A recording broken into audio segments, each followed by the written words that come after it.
hướng dẫn chỉnh lực dừng khi motor nó gặp vật cản ở tốc độ thấp và tốc độ cao. Thì cái này mình chỉnh khi mà cái cổng của mình nó hơi nặng thì motor nó sẽ hay dừng giữa chừng.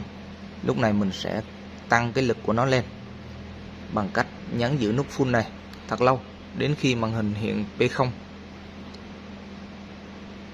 Rồi bây giờ mình nhấn nút in cộng một lần vào P1, mình chỉnh cái thông số P1 này, mình tăng lên thì cái lực dừng của nó ở tốc độ chậm nó sẽ khó dừng hơn. Tăng lên hoặc là giảm xuống. Đó. Lưu lại mình nhấn full một lần nữa.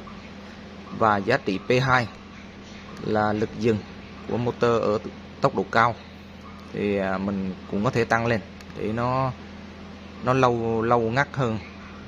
Lưu lại thì mình nhấn full lần nữa.